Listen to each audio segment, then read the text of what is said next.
Have you ever felt like something ended inside you, but nothing dramatic happened? No breakup, no visible failure, no crisis anyone could point to. And yet something shifted. You still wake up on time. You still complete your responsibilities. You still respond when people call your name. But it feels like you're living on autopilot. And the dangerous part is this. If you misunderstand this stage, you'll try to fix yourself and make it worse. You move. You speak. You decide. But you're not fully inside the movement. It's as if your body knows the script, but your inner voice stepped back. And the strangest part is this. From the outside, you look fine. No one would guess that internally, you feel slightly absent from your own life. You sit in conversations and realize you're performing familiarity. You laugh, but it echoes. You work, but it doesn't land. It's not dramatic pain. It's distance. Distance from the person you used to be. Over time, life starts to look the way a photograph looks when the colors slowly fade. Not destroyed. Not torn. Just less vivid. Less alive. You don't feel overwhelmed.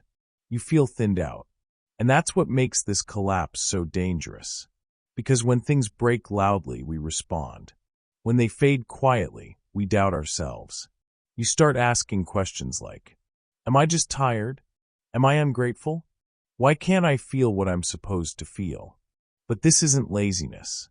And it isn't weakness. It's the quiet collapse nobody sees. And if you're in it right now, you're not broken. You're in transition. You just don't know it yet. The most confusing part of this stage is that nothing is obviously wrong. Your life hasn't exploded. You haven't lost everything. You're not in visible crisis. And that makes it harder to admit. Because how do you explain a collapse? That doesn't look like one. You wake up and the day feels neutral. Not heavy. Not bright. Just flat.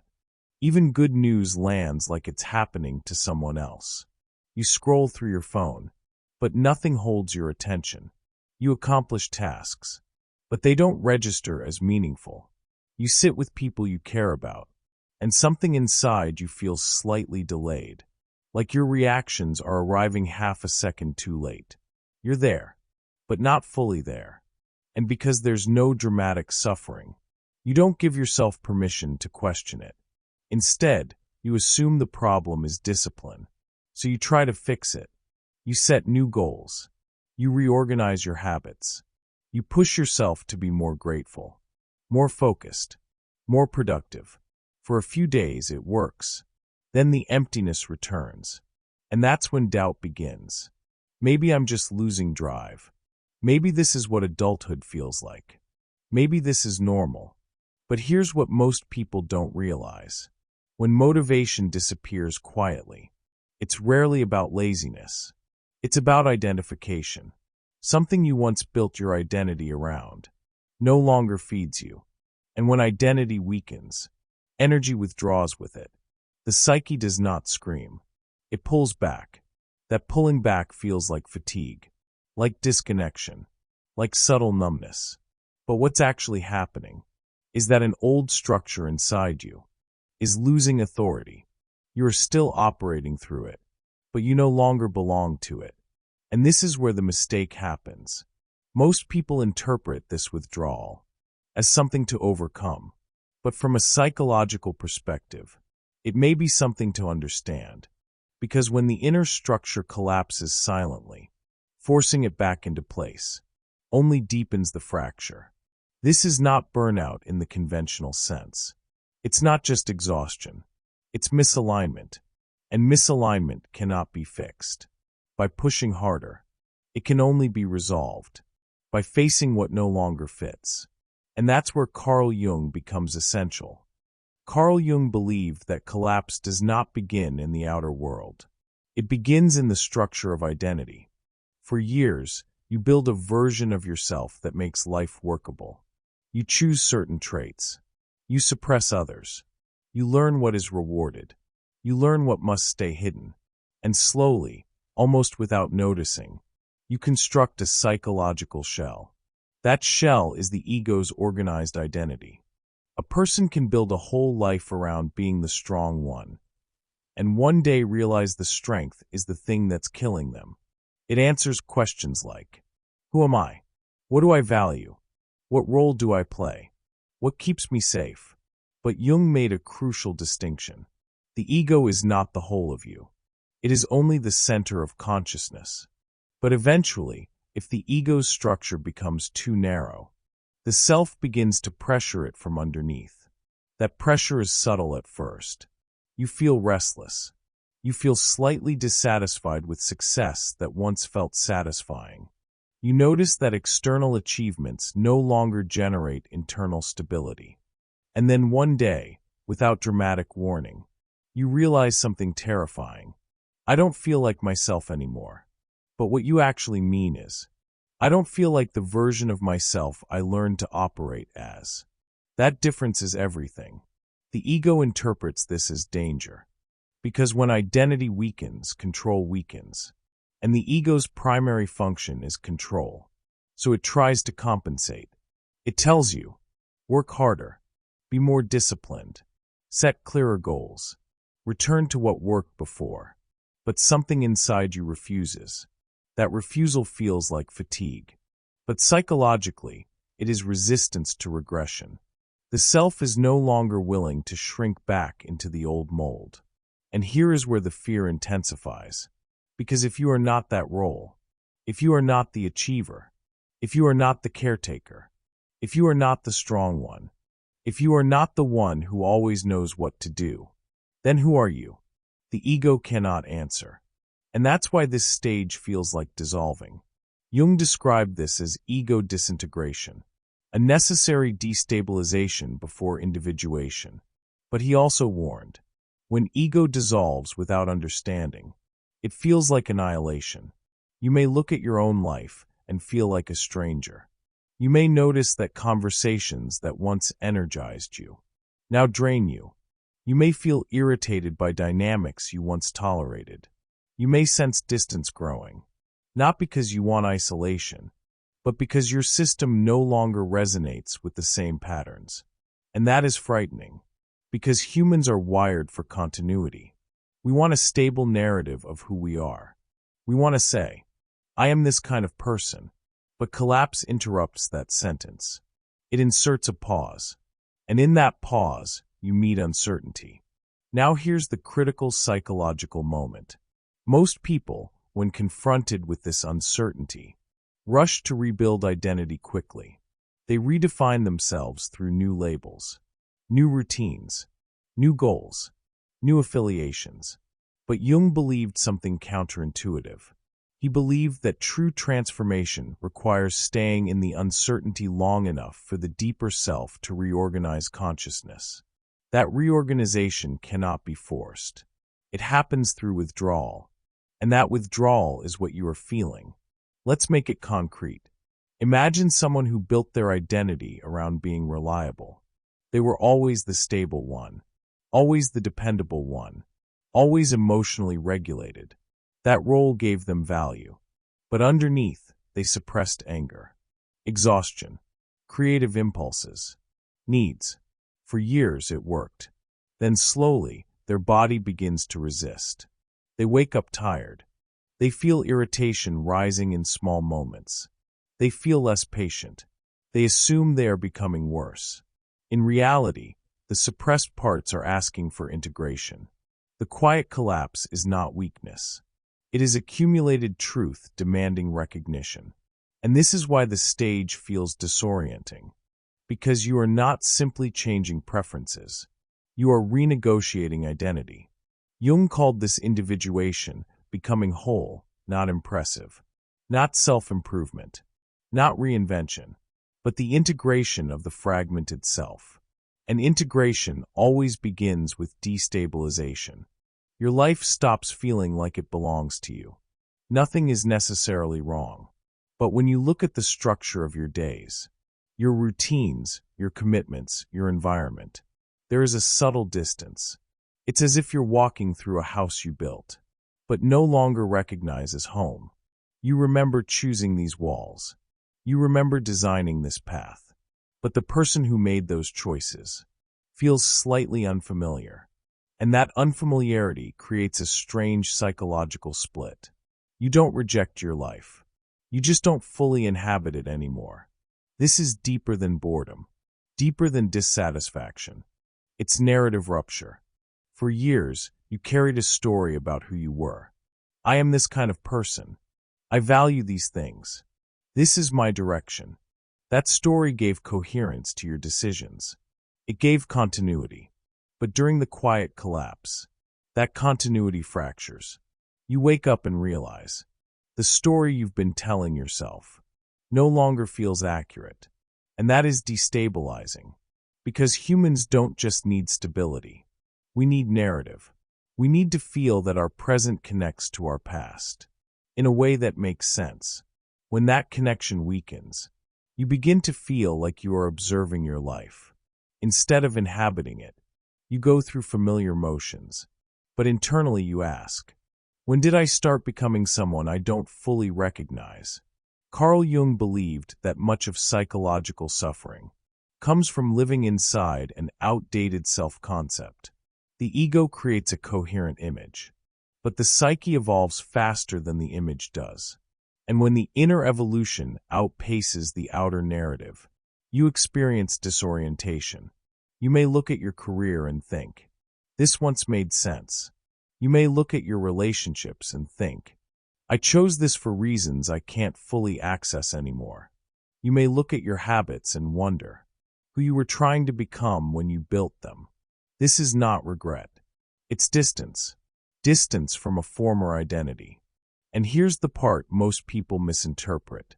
They think this distance means they made the wrong choices. But often it simply means you have outgrown the psychological stage in which those choices were made. You are no longer that person, and yet your life is still structured around them. There was a woman who once wrote to me after a similar video. She said something that stayed with me. I built everything carefully. The career, the apartment, the relationship. And one day I looked around and realized I was living inside a life designed by a version of me who no longer exists. Nothing had collapsed externally. She still had the job, still had stability, still had the routines that once made her proud. But she described walking through her own home feeling like she was renting it from her past self. This is not regret. It's expiration. And if you try to keep living inside an expired identity, you will start feeling unreal inside your own life. This is the moment when you realize you didn't make wrong choices. You made choices that were right for who you were then. But growth has a quiet cost. It makes old certainties expire. An expiration feels like betrayal at first, because you don't want to disrespect the person you used to be. But if you try to keep living exactly as they did, you begin to feel like you're impersonating your own history, and that creates a subtle tension in the body. You wake up slightly uneasy. You hesitate before decisions that used to feel automatic. You question dynamics you once accepted. And here is the sentence most people are afraid to admit. My life makes sense, but it doesn't feel like mine anymore. That is not ingratitude. That is evolution. And evolution always destabilizes narrative before it rebuilds identity. That mismatch creates quiet tension. You don't explode. You don't abandon everything. But internally, something whispers. This is no longer aligned. Jung described this phase as part of individuation. Individuation is not becoming someone new. It is becoming more yourself than the version shaped by adaptation alone. But before that integration happens, there is a period of estrangement. Estrangement from your own narrative. You might sit in your own living room and feel like a visitor.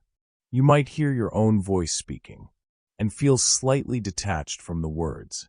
You might achieve something and feel nothing, not because you're empty, but because the meaning that once connected you to that identity has dissolved.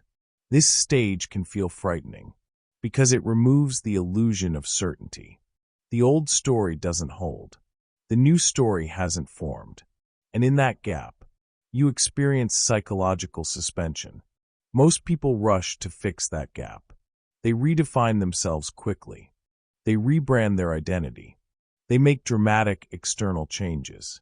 But Jung would caution against that impulse. Because if you rewrite your story too quickly, you risk carrying the same unconscious structure into a new chapter. The quiet collapse is not asking for reinvention. It is asking for reorientation. And reorientation requires staying in the uncertainty long enough to understand who you are without the old narrative. That is deeply uncomfortable, because without narrative, you feel undefined. But undefined does not mean lost. It means unfinished. And unfinished is the birthplace of transformation. When your life stops feeling like yours, the first instinct is not transformation. It's repair. The ego does not like instability. It does not like fog. It does not like undefined territory. So it tries to go back. You begin revisiting old versions of yourself. You try to reactivate former motivations. You tell yourself, maybe I just need to push harder. Maybe I need to be more disciplined. Maybe I'm overthinking. You attempt to revive the old rhythm. You wake up earlier. You restructure your goals. You reconnect with environments that once energized you. For a moment, it feels familiar. And familiarity feels safe. But here's the problem. Familiar does not mean aligned. Jung understood this deeply. He believed that the ego's greatest fear is dissolution, because if the ego loses its old structure, it feels like it is disappearing. So it clings. It clings to identity, to titles, to roles, to external validation. And this clinging intensifies right at the edge of transformation. You might notice yourself thinking, at least before I knew who I was, even if who you were, was exhausted, even if who you were, was performing, even if who you were, was suppressing something deeper. Certainty, even painful certainty, feels safer than undefined growth. That's why many people regress at this stage. They re-enter relationships they already outgrew. They recommit to goals that no longer inspire them. They convince themselves the quiet collapse was just a phase. And for a while it works, because the ego regains control. But the inner tension returns, stronger, because once the psyche initiates transition, it does not forget. The self does not retreat quietly. If you ignore it, it resurfaces, sometimes as irritability, sometimes as sudden dissatisfaction you cannot logically explain. You may find yourself snapping at small things, or feeling strangely emotional in situations that used to be neutral. This is not instability. It is misalignment pressing harder. And here is the crucial psychological truth. When you try to go back to who you were, you split yourself. One part of you continues the old script. Another part resists. That internal division creates fatigue, because you are fighting yourself. Jung believed that neurosis often arises from this exact split. The ego insists on one direction. The deeper self pulls another. The result is tension, and tension prolonged becomes suffering. But the solution is not force. It is recognition. You are not meant to return. You are meant to integrate. And integration cannot happen if you keep rebuilding the old foundation. The quiet collapse is not asking you to erase your past. It is asking you to update your structure. And updates require letting go. Because once you see the old self as a role, you can't unsee it.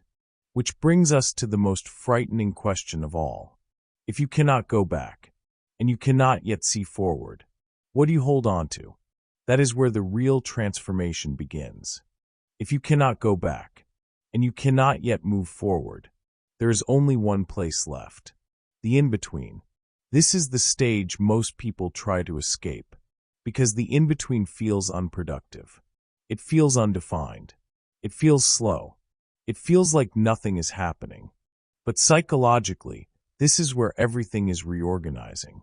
When the old identity loosens, and the new one hasn't formed, the psyche enters suspension. Jung saw this as a necessary phase, not a failure of direction, but a dismantling of false certainty. In this space, you may feel strangely quiet. You are not becoming indifferent. You are becoming selective. And selectivity feels like withdrawal to people who are used to your old rhythm. But internally, something important is happening. Energy is retracting from what no longer aligns. And when energy retracts, you appear distant, even to yourself. This is why the in-between is uncomfortable. Because externally, it looks like stagnation. Internally, it is recalibration. So here are 3 rules for the in-between. Don't rebuild too fast. Don't explain yourself too much. Don't numb the silence with noise. And that slowness can frighten you. Because noise is leaving. The ego thrived on noise. The self prefers clarity. And clarity emerges only when old noise fades. This stage demands patience. Jung believed that transformation cannot be rushed without distortion. If you try to rebuild identity too quickly, you reconstruct another mask. The in-between is where the mask dissolves. That dissolution can feel lonely, because as you detach from your old rhythm, others begin to notice. They may ask what's wrong. They may say you've changed. They may feel your reduced emotional availability. But from your perspective, you're not withdrawing from them. You're withdrawing from who you used to be around them. That difference is subtle, but powerful. You are no longer performing stability. You are searching for authenticity. And authenticity often requires silence before clarity. Staying in this space feels like standing on ground that hasn't solidified yet. But ground is forming. Underneath the uncertainty, your inner structure is rearranging itself. Old priorities are losing gravity. New sensitivities are emerging. You might find yourself craving simplicity, craving honesty, craving fewer obligations. This is not regression. It is refinement. The quiet collapse strips success before rebuilding alignment. And if you can resist the urge to force resolution, something unexpected begins to happen. You start feeling small moments of congruence, tiny decisions that feel right, even if they don't impress anyone. You decline something you would have accepted before. You speak more honestly in a conversation. You allow yourself rest without justification. These are not dramatic transformations. They are subtle shifts. But subtle shifts accumulate. And slowly, the fog begins to thin. Not because you forced direction, but because you stopped resisting recalibration. This is where rebirth truly begins. Not in dramatic reinvention, but in quiet alignment. Most people imagine rebirth as explosive. New city, new career, new personality. But psychological rebirth rarely looks dramatic. It looks like coherence.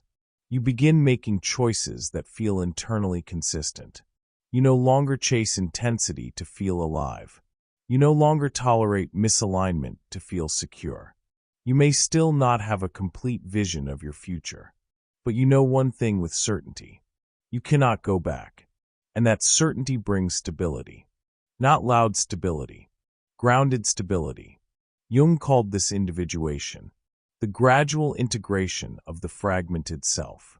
When ego and deeper self begin to align, life does not become easier, but it becomes quieter inside. The background tension fades. The need to prove softens. The impulse to perform weakens. And you start feeling present in your own decisions again.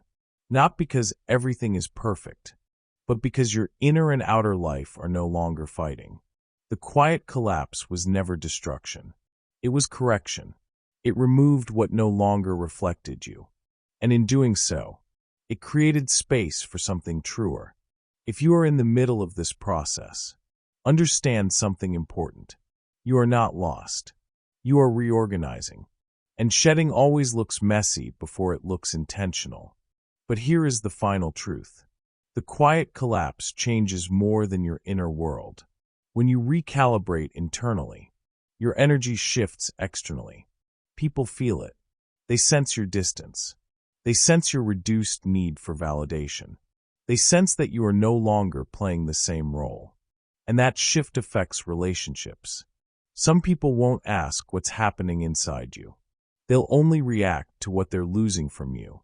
Which is why in the next video, we'll explore something uncomfortable but essential. Why people feel your distance, and what it actually means psychologically. Because transformation is never only internal. It ripples outward.